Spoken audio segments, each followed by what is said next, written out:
Hinaaffaa jechuun wanta itti hin dhaqqabin tokko, wanta itti bira hin gahin, wanta bira gahuu hin dandeenye takka namni biraadhaa yoo kan bira gahu taate yoo kan milkaa'u taate tarii waan san bira akkamittiin gaha jettee miira keessaa sitti dhagamu jechuudha. Miira xiinsammuu saayikooloojiidhaan waan san haala kamiiniin bira gahuu danda'a, haala kamiiniin waan san milkeeffachuu danda'a, ebaluunuu waan akka san milkeessee jira ani hoo akkamittiin waan san bira gahuu danda'a jennee miira hanqina wayiiti jechuudha. Hinaaffaan kun hanqina wayiitu qaama kee keessa jira. Karaa garaagaraatiin ibsuu danda'ama gaa haalan baay'ee bal'aadha.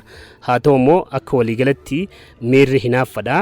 Miira wanta siif guutamuu qabu tokko hasiin guutamin hafee san haala kamiiniin milkeessuu danda'a jettee gaafa miira qaama keessaa dhufeen gaafa sochootu hinaaffaa jedhama jechuudha.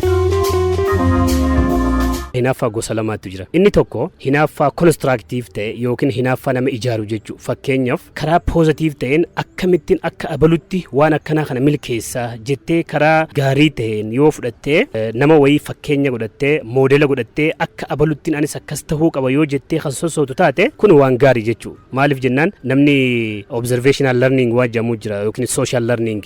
Social learning kana keessatti yeroo baay'ee namoonni fakkeenya nama godhatu qaba, wanta fakkeenya godhatu qaba. Abaluu wayii namni wayii yoo milkaa'ina sanirraa akkamittiin gahuu qaba jettee gaafa sosootu suni poozitiivli waan laalu hinaaffaa gaariidha jechuudha. Akka saniin fayyadamuun hin danda'ama. Garuu inni miidhaa qabu nama sababa garaagaraatiin jiruuf jireenya isaa keessatti milkaa'e tokko hinaaffaa gara negatiiv ta'een akkamitti nama san balleessuu, akkamitti nama san hojii isaa san fashaleessuudhaaf yoo kan sosoo taate kuni miidhaa guddaa qaba. Kanaaf akka waliigalatti miidhaa bakka lamatti adda qoonnee ilaalla. Isa negatiiv ta'e kana barbaachisummaa takka hin qabu jechuudha. Maaliif sis miidhaa nama sanis miidhaa biyyas hawaasas miidhaa waan ta'eef hinaaffannaa haala saniin dhufu xiqqeessuu yookiinis dhabamsiisuun barbaachisaadha jechuudha.